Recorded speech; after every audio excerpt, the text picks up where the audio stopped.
베드로전서 1장 1절부터 6절까지를 같이 읽겠습니다. 예수 그리스도의 사도 베드로는 본도, 갈라디아, 갑바도기아, 아시아와 비두니아에 흩어진 나그네 곧 하나님 아버지의 미리 하심을 따라 성령이 거룩하게 하심으로 순종하고 예수 그리스도의 핏부림을 얻기 위하여 택하심을 받은 자들에게 편지하노니 은혜와 평강이 너희에게 더욱 많을지어다. 우리 주 예수 그리스도의 아버지 하나님을 찬송하리로다. 그의 많으신 긍휼대로 예수 그리스도를 죽은 자 가운데서 부활하게 하심으로 말미암아 우리를 거듭나게 하사 산 소망이 있게 하시며 썩지 않고 더럽지 않고 쇠하지 아니하는 유업을 있게 하시나니 곧 너희를 위하여 하늘에 간직하신 것이라. 너희는 말세에 나타나기로 예비하신 구원을 얻기 위하여 믿음으로 말미암아 하나님의 능력으로 보호하심을 받았느니라. 그러므로 너희가 이제 여러 가지 시험으로 말미암아 잠깐 근심하지 되지 않을 수 없으나 오히려 크게 기뻐하는도다. 아멘. 아멘. 할렐루야. 반갑습니다. 오늘 하나님의 말씀은 흩어진 나그네. 나그네 그러면 예전에 그 최희준 씨, 지금은 고인이 되셨지만은 인생은 나그네 길 뭐 이렇게 노래 불렀는데 그분 프로필을 보니까 서울대 법대 출신이더라고요. 그 당시에는 굉장히 이렇게 그 흔하지 않은 그런 가수 가운데 한 분이었는데 아주 그분의 히트곡이 인생은 나그네 길, 어디서 왔다가 어디로 가느냐. 우리는 근데 그 노래 가사는 참 굉장히 재밌게 잘 불렀는데 신앙의 곡은 아닙니다. 우리는 어디서 왔다가 어디로 가는지 모르는 인생이 아니라 어디서 왔는지를 알고 어디로 갈지도 압니다. 그러나 나그네는 자기 고향을 잠깐 떠나서 임시로 다른 곳에서 지내는 사람이 나그네이기 때문에 우리는 이 땅을 나그네 길처럼 그렇게 생각할 수도 있죠. 왜냐하면 우리는 이 땅에서 영원히 머무는 사람이 아니라 우리의 본향 하나님의 나라가 있기 때문에 우리는 갈 곳이 있다라는 겁니다. 아브라함이 갈대아우르를 떠나서 가나안으로 가라 그럴 때에 그냥 가나안으로 쭉 간 것이 아니라 가다 보니까 하란 땅이 좋아 보였습니다. 사실은 잠시 머물라 그랬는데 잠시가 그냥 머무르게 됐어. 그래서 데라는 거기서 살다가 죽습니다. 아마 서울 그 다른 곳에 살다가 저 밑으로 내려가다가 저 영산포가 너무 좋아가지고 머무른 사람이 아마 있을 수 있습니다. 옛날에는. 아니 보니까 영산포에서 강진도 가고 해남도 가고 다 거기를 거쳐서 가다 보니까 여기 괜찮네. 그리고 그냥 영산포에서 살던 사람도 아마 있을 것처럼. 그러나 우리가 사는 곳이 영원한 곳이 못 된다라는 것을 볼 수 있습니다. 왜 흩어진 나그네냐? 성경 말씀 보게 되면 베드로전서 1장 1절에 보게 되면 예수 그리스도의 사도 베드로는, 그러니까 이 베드로전서는 베드로의 편지라고 분명히 말씀하고 있는데 본도, 갈라디아, 갑바도기아, 아시아와 비두니아에 흩어진 나그네 이렇게 표현하고 있습니다. 그렇다면 이 그 베드로가 이 편지를 썼던 그 내용의 모습을 보게 되면 흩어졌던 그 이방인들, 그 왜 흩어졌을까라는 거죠. 사실 이 베드로전서가 이제 우리에게 알려지는 그런 모습은 이 그 본서의 그러니까 이 베드로전서가 기록되는 그 연대를 이렇게 추정하다 보게 되면 사도 바울이 그 감옥에 갇혔죠. 그래서 감옥에 갇혀서 거기서 이제 편지를 쓴 글, 이제 그게 에베소서, 빌립보서, 골로새서, 뭐 이렇게 빌레몬서 뭐 이렇게 되는데 그 편지를 쓴 그 후에, 그러니까 사도 베드로가 순교하기 바로 직전, 그러니까 연대로 보게 되면 대략 한 AD 65년쯤 되겠죠.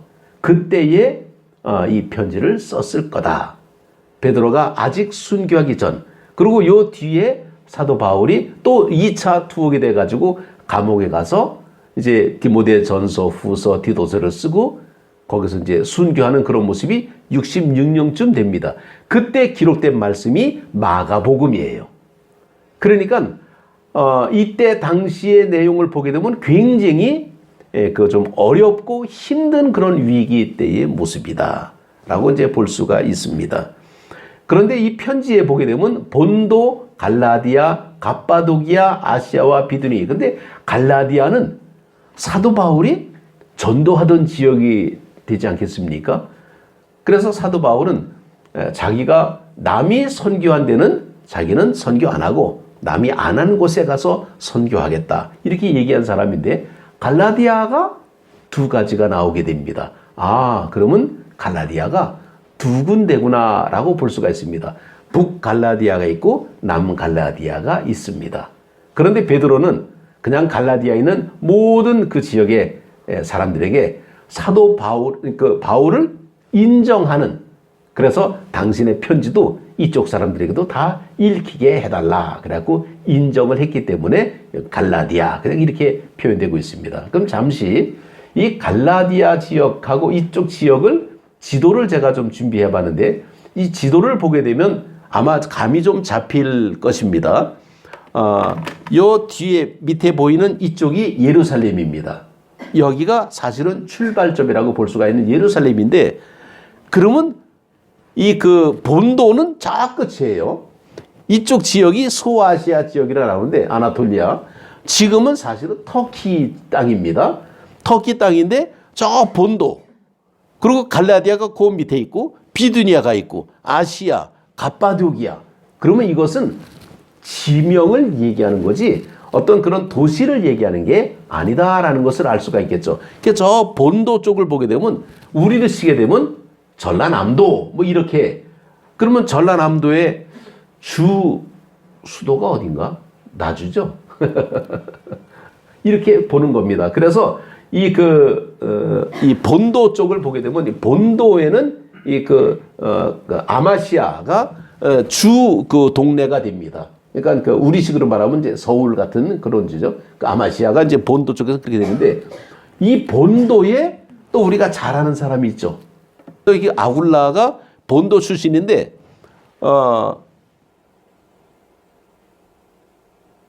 로마가 여기 안 나오네. 이쪽이 로마는 이제 이쪽입니다. 보게 되면 예루살렘은 여기인데 지역이 굉장히 멉니다. 저 본도 같은 경우는 1300km가 넘는다 그래요. 예루살렘에서. 그러니 어마어마하게 먼 지역인데 흩어진 그리스도인 나그네. 바로 여기에서 무슨 일이 벌어졌냐면 스데반이 돌에 맞아 죽는 일이 벌어지게 됐죠. 안디옥은 바로 이제 이쪽에 있는데 우리가 보는 안디옥이 바로 이쪽입니다. 여기 안디옥가 요 가운데쯤에 있죠. 수리아 안디옥. 그리고 이쪽에 또 안디옥이 또 있어. 사실은 비시디 안디옥이.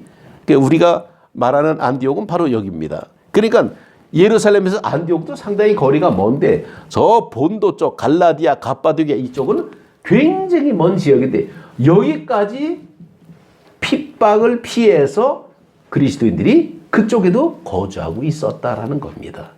그래서 흩어진 나그네다 이렇게 표현하고 있는 거예요. 이 흩어진 나그네들, 다윗도 그 역대상 29장 15절에 보게 되면 우리는 우리 조상들과 같이 주님 앞에서 이방 나그네와 거류민들이라 세상에 있는 날이 그림자 같아서 희망이 없나이다. 이 다윗도 나그네라는 이런 표현을 쓴 것을 우리가 이제 볼 수 있습니다. 그런데 이 나그네라는 이 표현의 모습을 보게 되면 사실 영어로 이렇게 보면 스트레인저라 그러는데 이 나그네 스트레인저는 뭐냐면 정착할 수 없는 그런 모습이 나그네입니다. 그러니까 떠돌이 같은 모습이죠, 스트레인저. 그리고 거류민이라는 이런 표현의 모습은 외계인, 그러니까 베드로전서 2장 11절에 나오는데 사랑하는 자들아 거류민과 나그네 같은 너희를 권하노니 이런 모습. 거류민, 이 거류민은 영어로 하거든 에일리언입니다. 에일리언. 그 애들은 더 잘 알아요. 왜? 외계인들을 에일리언이라거든. 외국 사람, 이런 사람은 에일리언, 외계인, E.T. 같은 사람은 에일리언이라고. 그 영화 제목이 에일리언이 있어요. 그래서 이 에일리언 같은 정말 외국적인 어떤 그런 모습, 도무지 우리가 이 땅에 사는데 이 땅에 살면서 이 땅과 다른 삶을 살고 있다는 겁니다. 그래서 우리는 나그네라는 표현을 쓰고 있는 거예요. 이 땅에 살면서 다른 모습으로 산다. 사실 그 외국의 풍습을 보게 되면 오늘이 무슨 날이죠? 그 호박 만들어 놓고 할로윈. 할로윈 데이라 그래가지고 난리를 치는데 사실 여러분 잘 알아야 됩니다. 이 원래 할로윈 데이는요, 원래 영어 표현을 보면 세인트 이브예요. 세인트 이브는 뭐냐면 성자들의 저녁 이렇게 표현이 됩니다. 성자들의 저녁이 왜 저녁이냐면 원래 창세기 보게 되면 저녁이 되고 아침이 되니 하루가 지났다. 하루의 개념이 저녁부터 시작이 됩니다. 그런데 왜 10월 31일이 할로윈이냐? 11월 1일이 바로 저녁이 지나고 아침이 되면 첫날 하루가 됩니다. 그날이 성자의 날이에요. 11월 1일이 성자의 날입니다. 이게 원래 유래가 있어요. 근데 이 유래가 이방의 풍습하고 이것이 합쳐져 가지고 이것이 호박 귀신 놀이로 이제 이것이 전략되고 말하는데 원래 의미는 세인트 이브, 바로 이 성자의 저녁이 지나고 아침이 되면 완전한 성자의 모습이 되는, 그런데 성자가 되기 전에는 타락한 인간의 모습이 남아 있다라는 거예요. 그래서 이 세인트 이브는 뭐냐? 우리가 크리스마스 이브 얘기하는 것처럼 이브는 바로 전날인데 전날은 뭐냐? 우리가 회개하기 전의 모습, 죄악된 우리의 모습, 그래서 추악한 우리의 모습이 귀신처럼 보여지는 그런 모습이 바로 할로윈의 유래입니다. 그래서 이 타락한 우리 인간의 모습이 하나님의 은혜로 성자가 되기 전이니까 마지막 인간의 모습을 즐겨라. 이래가지고 뭐 사탕도 먹고 초콜릿도 먹고 이런 유래가 있는데 사실은 우리가 뭡니까? 하나님 앞에 회개하면서 새로운 사람으로 바뀌어지는 것을 준비하는 게 할로윈이 돼야 되는데 오히려 귀신놀이로 전락돼 버리고 말았습니다. 우리가 알고 지나가야지 모르고 지나가기 때문에 예수를 믿지 않은 사람도 할로윈이라고 하면 귀신놀이처럼 되는데 원래 유래가 세인트 이브예요. 인간의 하나님 앞에 은혜 받기 전의 모습이었다라는 겁니다. 그게 은혜 받고 나서 회개하는 그런 다음이 11월 1일 성자의 날이. 이게 유래가 그렇게 되는데 이게 참 우리는 여러 가지 시험으로 말미암아 베드로전서 1장 6절에 보게 되면 오늘 6절까지 읽었는데 너희가 이제 여러 가지 시험으로 말미암아 잠깐 근심하게 되지 않을 수 없으나 오히려 크게 기뻐하는도다. 근심이라는 표현이 성경에 등장하고 있는데 지난번에 인터넷에 보니까 올 겨울을 전망한 기상청의 어떤 예보가 있더라고요. 맞는지 틀리는지 모르겠어. 올해 눈이 훨씬 많이 온답니다. 또 엄청 추운 날이 많답니다. 그럼 뭡니까? 근심이 될 수밖에 없다라는 거죠. 기름값이 천정부지로 올라가고 있잖아요. 유류세 내린다 그러는데 아직까지 11월 며칠 가야 이제 유류세가 좀 내려가지고 기름값이 좀 떨어지겠지만은 지금 기름값이 지금 엄청나게 올라가고 있어요. 이게 우리의 사는 삶의 모습입니다. 그런데 우리는 나그네 같은 삶의 모습이니까 우리는 쉽게 얘기하면 노숙자를 생각하면 딱 어울리는 표현의 모습이 바로 나그네의 모습이에요. 추우면 따뜻한 데를 찾아가야 되는데 찾아갈 데가 없는 거예요. 얼마나 안타까운 모습이겠습니까? 이게 나그네의 모습인데 베드로전서 1장 2절에 보게 되면 이런 말씀이 나옵니다. 곧 하나님 아버지의 미리 하심을 따라 성령이 거룩하게 하심으로 순종하고 예수 그리스도의 핏부림을 얻기 위하여 택하심을 받은 자들에게 편지하노니. 나그네가 택하심을 받은 자로 바뀌어지고 있습니다. 왜 나그네냐? 우리는 이 세상에 살면서 많은 사람들은 할로윈 같이 귀신 같은 모습으로 살지만 우리는 하나님 앞에 거듭난 사람으로 구원받은 사람으로 산다라는 거예요. 다르다라는 겁니다. 이게 거룩이에요. 이 거룩의 모습을 우리는 유지하기 위해서 오늘 주님 앞에 나와 예배를 드리는 겁니다. 똑같이 살아도 예수 믿는 사람은요, 자기의 아이덴티티, 나는 그래도 하나님의 자녀인데, 나는 곧 죽어도 나는 거짓말은 안 해. 이렇게 사는 게 자존심이에요. 믿는 자의.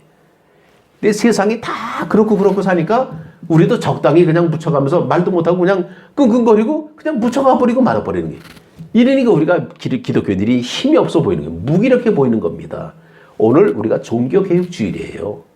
종교개혁주일이라면 이 천주교, 캐톨릭의 잘못된 모습을 우리가 비판하고 정말 이거 잘못됐다라고 외치면서 개혁을 한 날이 오늘입니다. 그러니까 우리는 이 종교개혁에 대한 의미를 우리는 좀 부각하지 않을 수가 없습니다.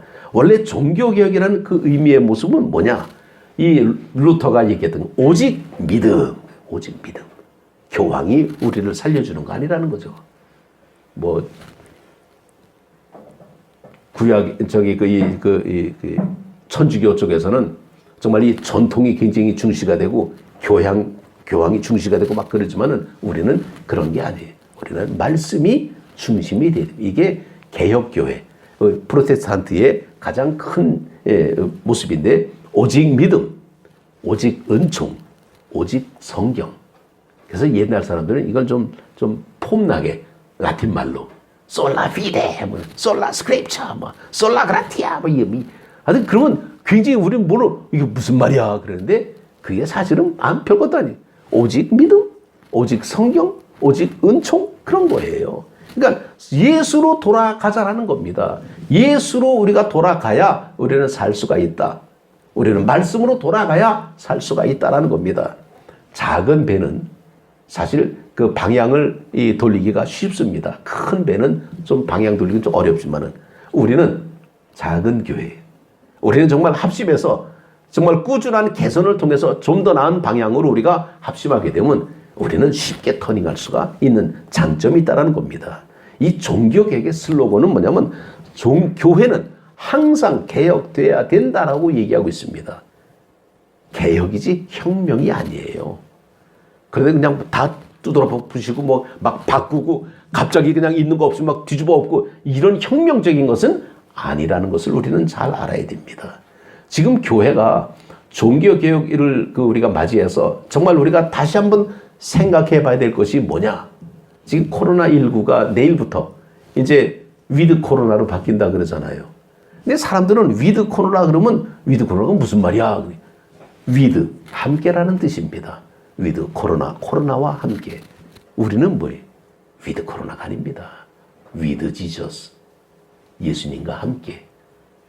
위드 바이블, 성경과 함께. 우리는 그걸 추구해 가야지. 이게 믿는 자의 삶의 모습이지. 위드 코로나, 아니 왜 병균하고 같이 살아? 예수님하고 같이 살아야죠. 똑같은 표현을 해도 우리는 위드 지저스, 우리는 예수와 함께. 우리는 그런 표현으로 우리가 살아야 될 줄로 압니다. 그런데 우리는 위드 성경이 기준이 돼야 되는데 우리는 이 성경이 기준이 되려면 우리 내 뜻대로 성경을 보는 것이 아니라 성령의 도우심을 받아서 성경을 봐야 지킬 수 있는 힘을 생길 수가 있습니다. 성경 모르는 사람이 있어요. 교회 조금만 다니면 다 앉아. 아는 척 엄청 합니다. 아주 자기가 무슨 성경에 대해서 도 같은 것처럼 아주 아는 척은 기가 막히게 해석을 해. 근데 다 아전인수라는 거죠. 자기 멋대로 해석하는 거예요. 주님의 말씀을 학교 다니는 학생들은요, 선생님이 가르쳐 주는 걸 그대로 잘 배워야 돼. 선생님이 가르쳐 주면 배운 대로 가야지. 학생은 선생님 그거 잘못되는데요. 그거 아닌데요. 그리고 괜히 아는 척하고 그래. 그러면 그 학생은요, 공부 잘하는 게 아니라 공부 못하는 겁니다. 공부 잘하는 학생은요, 선생님 말씀 잘 들어야 돼. 옛날에 정말 우리 어릴 적에 처음으로 이제 학교 가게 되면 제일 하는 말씀이 뭡니까? 가서 선생님 말씀 잘 들어라. 친구하고 싸우지 마라. 가면서 차조심해라. 이게 우리들의 옛날의 전통적인 그런 표현의 모습인데 지금은 애들을 위한다고 애들 인권을 존중한대. 인권 무시하는 거 아닙니다. 그러나 애는 애라는 거예요. 가정에서 교육이 잘 받아야지. 학교에서 선생님 교육을 잘 받아야지. 인권 존중한다고 선생 무시하고 부모 무시하고 그게 존중하는 겁니까? 그건 존중이 아니에요. 기본적인 예의가 바탕이 될 때에 존중이 되는 겁니다. 미친놈한테 우리가 존중해봐야 우리는 큰일 나요. 그건 빨리 병원에 격리시켜가지고 치료해줘야 돼. 그걸 우리가 그 과정을 알아야 됩니다. 그런데 우리는 그 과정을 싹취하고 인권을 존중하겠다고 자꾸 그렇게 나와. 인권 존중하는 거 반대하는 거 아닙니다. 그러나 내용을 알아야 돼요. 요즘 이 방송이나 뭐 이 국가에서 이 차별 금지라든지 아주 정말 그런 내용 나오게 되면 참 화가 날 때가 많아. 왜 앞뒤 다 자르고 저것만 얘기할까? 기독교에 대해서 굉장히 나쁘게 편한 일들이 참 많이 나옵니다. 아니죠. 아닌 건 아닌 겁니다. 남자로 군대 들어갔는데 왜 여자가 돼가지고 제대했다고 왜 그거 가지고 항거하고 있어요? 이건 굉장히 문제 있는 거예요, 사실은요. 근데 아주 인권을 존중하기 위해서 그래야 되는데 말은 아주 좋습니다. 내용을 부인하는 건 아니에요. 그러나 그 상황의 모든 과정을 보게 되면 그러면 모든 남자 군인들은 어떻게 되는 거예요? 상대적으로 박탈감을 받게 되는 거예요. 이것도 우리가 존중해야 되는 거죠. 그러니까 거기에 따라서는 한두 사람의 얘기가 아니라 모든 사람이 정말 열심히 연구하고 노력하고 거기서 합리점을 찾아가야 되는데 이 과정을 싹 무시하고 권력으로 콱 눌러버리는 거예요. 인정하라라는 거죠. 그러면 반발합니다. 미국에서 여권 나왔다 그러는데 이제는 남자 여권도 아니고 여자 여권도 아니고 X 여권 나왔대. 난 참 이게 우리나라에 지금 어떤 영향을 미칠까 하는 게 참. X 여권이 뭡니까? 성별을 표현 안 하겠다라는 거예요. 젠더라는 게 젠더. 문제는 그것을 자기가 결정할 수 있다는 겁니다. 미국에서 나오는 그 법 해석을 보게 되면 자기가 자기 성별을 정할 수 있다는 거는 뭡니까? 내가 남자가 될 수도 있고 여자가 될 수도 있다. 이게 말이 됩니까? 물려받은 우리의 소중한 몸인데 참 이런 것들이 우리의 기도 제목이 아닐 수가 없습니다. 이 코로나 시대에 우리의 가치의 모습이 뭐냐? 성경을 우리가 볼 때에 성경 속에 보게 되면 하나님의 은혜가 있는데 하나님의 은혜를 잘 보게 되면요. 우리는 인간으로서 존엄하게 살 수 있도록 하나님께서 복을 주셨습니다. 이게 에덴 동산부터 출발이에요. 그리고 이 내용을 우리가 참 잘 봐야 되는데 이 정말 교회에서 필요한 것이 뭐냐? 정말 교회다운 교회를 세워야 되고 신앙인다운 신앙인을 우리가 만들어야 됩니다. 그런데 세상에 힘이 너무나 막강하다 보니까 돈의 위력이 세다 보니까 권력이 세다 보니까 자꾸 주눅들어 버려. 묻혀버리고 맙니다. 우리가 신약 성경 제일 처음에 나오는 장면을 보게 되면 제일 먼저 등장한 사람이 세례 요한입니다. 그런데 세례 요한이 어떻게 삽니까? 예루살렘 성전에서 정말 아주 그냥 훌륭한 어떤 그런 제사장의 모습으로 이렇게 나오는 게 아니에요. 세례 요한도 다름으로 살았어요. 똑같은 예루살렘에서 다름으로 사는 거예요. 그 사람은 성전에 산 것이 아니라 들에서 살았어요. 낙타 털옷을 입고 정말 메뚜기와 석청을 먹으면서 그렇게 살았습니다. 일반 사람하고 달랐다라는 거죠. 왜 다를까? 세상에 살면서 똑같이 살아야 돼. 왜 다를까? 하나님의 삶의 모습이 다르기 때문이에요. 그래서 그가 요단강에서 외치는 그 말씀이 많은 사람이 그에게 와서 회개하고 세례를 받았습니다. 만약에 똑같이 아마 그렇게 살았으면 요한을 무시했을 겁니다. 근데 요한은 다르게 사는 거예요. 우리가 믿는 삶의 모습이 세상 속에서 살면서 같이 삽니다. 같이 사는데 저 사람은 기독교인이지. 그 기독교인으로서 우리가 인정을 받을 줄 알아야 돼. 뭐 교회 다니나 안 다니나 뭐 다 똑같은데 뭐 그냥 그렇게 나가게 되면 우리는 조금 부족한 모습이 생길 수가 있죠. 신앙은요 타협하는 게 아닙니다. 그래서 우리가 어떻게 보게 되면 아주 보수주의 그래가지고 굉장히 막 그냥 흉보 그러는데 남들이 볼 때 저는 보수주의 아닙니다. 남들이 볼 때는 저는 굉장한 진보예요. 사실은 감리교에서 감리교 신학대학 출신입니다. 엄청난 진보예요. 그런데 내가 진보 같습니까? 왕보수같이 느껴지지 않아요? 신앙은 고백이기 때문이에요. 신학은 저는 굉장히 나갑니다. 남들 모르는 거 다 해요. 5만 가지 정말 종교다우지 저는 연구합니다. 왜? 학문이기 때문에. 그런데 신학은 학문이기 때문에 되는데 신앙은 고백이에요. 저는 절간 가서 이거 안 합니다. 알고는 있지만은 안 해요. 왜? 내가 그렇게 하게 되면 다른 사람들 시험 들어. 내가 연자매들 미리가 뭐가 있어요? 시험 들 일 안 하면 됩니다.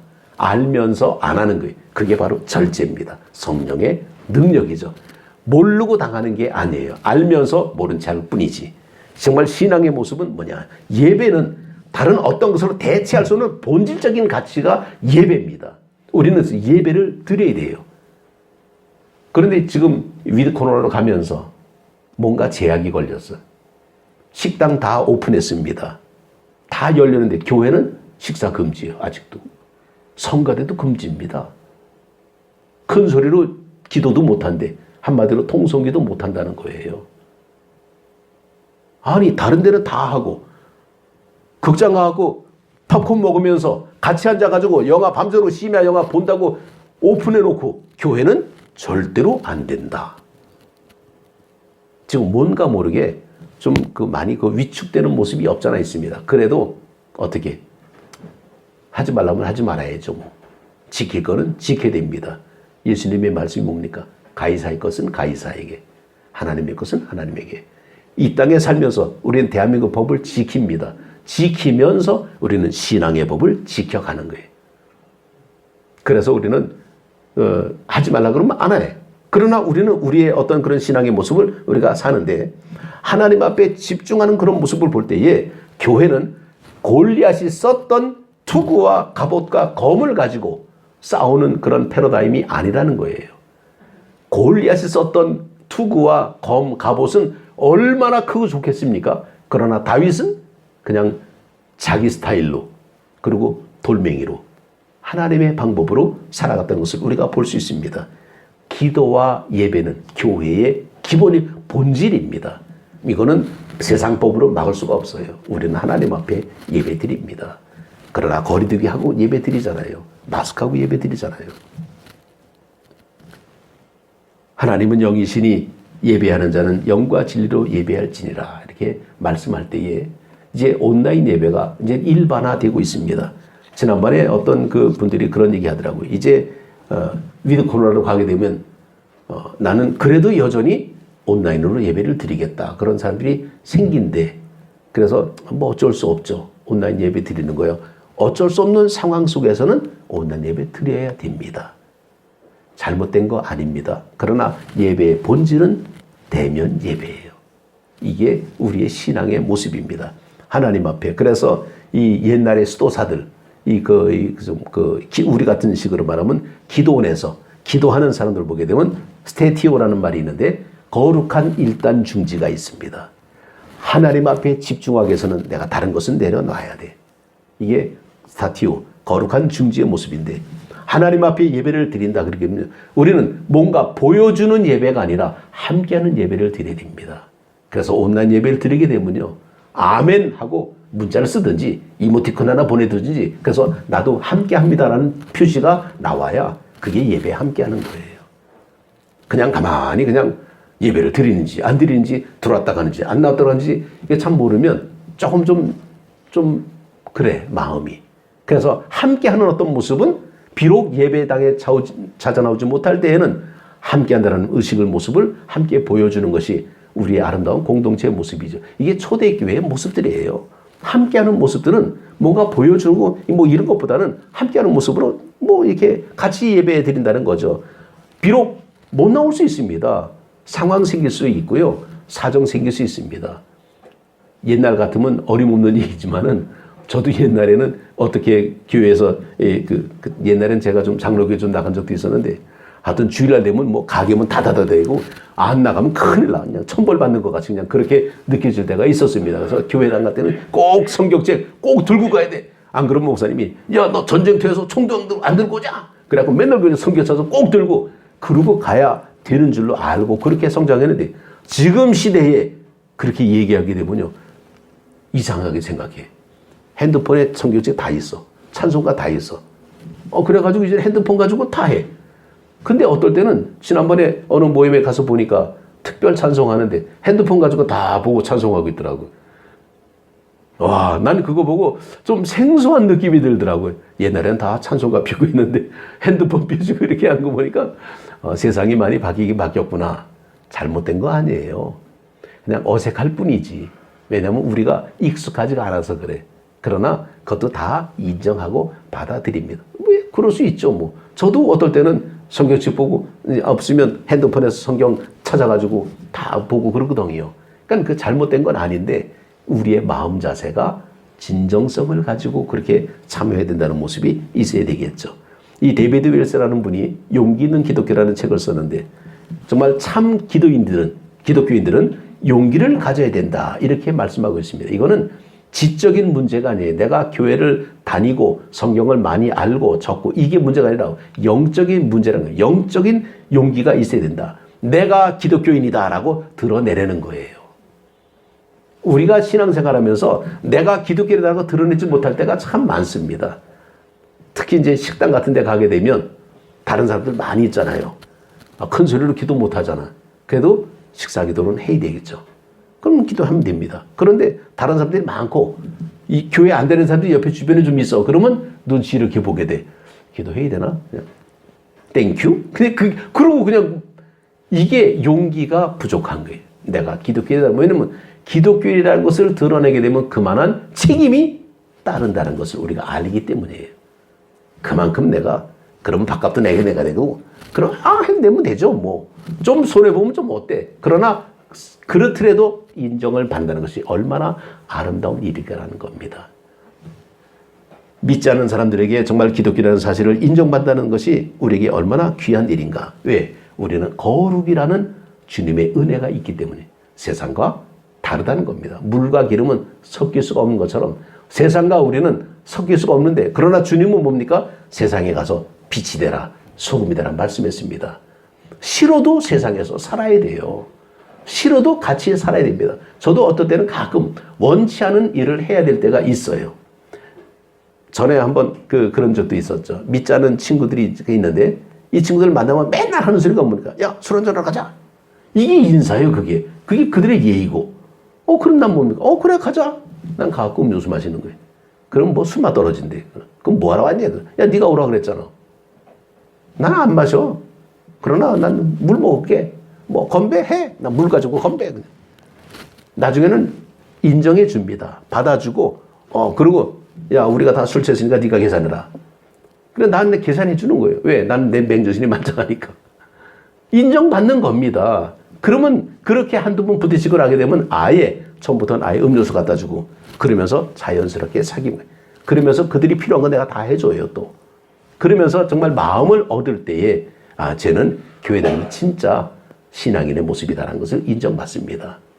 근데 그렇지 않으면요, 그 관계를 우리가 못 넘어가게 되면 그렇고 그냥 넘어가게 되는 거예요. 야, 교회 다니든 뭐 다 할 거 다 하더라, 야. 그렇게 되면 나는 무너지게 됩니다. 영적으로 무너져요. 신앙이 무너져요. 그럼 난 나설 자리가 없습니다. 내가 뭔 얘기해도 양치기 소년이 되는 거예요. 거짓말장이. 우리는 양치기 소년이 아닙니다. 신앙, 종교 개혁은요, 거창하게 교회를 혁명적으로 이게 아니라 내 자신이 바뀌는 게 종교 개혁의 시작의 모습이에요. 우리가 하나님의 말씀으로 돌아서는 것, 이것이 우리 신앙의 모습입니다. 그러나 우리는 외롭지 않은 나그네예요. 왜? 여러분들이 있고 믿는 동역자들이 있잖아요.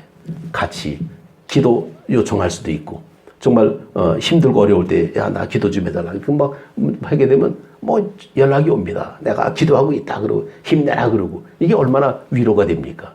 정말 우리는 세상에 살면서 우리는 나그네같이 살지만은 그러나 우리 하나님의 사명을 받은 자로서 믿음으로 사는 아름다운 모습이 있습니다. 그래서 오늘 제가 예전에 불렀던 찬송이지만은 노래하는 순례자 이게 굉장히 마음에 와닿더라고요. 힘들고 어렵지만은 함께 노래하며 가는 겁니다. 세상에서 많은 사람들이 인정받지 않아주고 우리를 좀 무시하는 모습이 있다 그래도 나는 하나님의 자녀다. 네가 뭐라 그래도 나는 거룩하다. 나는 세상과 좀 다르다. 정말 그러면서 우리 예배에 집중하고 하나님 앞에 영광 돌리게 되면 하나님께서 우리의 모든 것을 책임져 주실 줄로 믿습니다. 이 믿음, 오직 믿음으로 살아가는 우리 모두가 되시기를 주님 이름으로 축복합니다.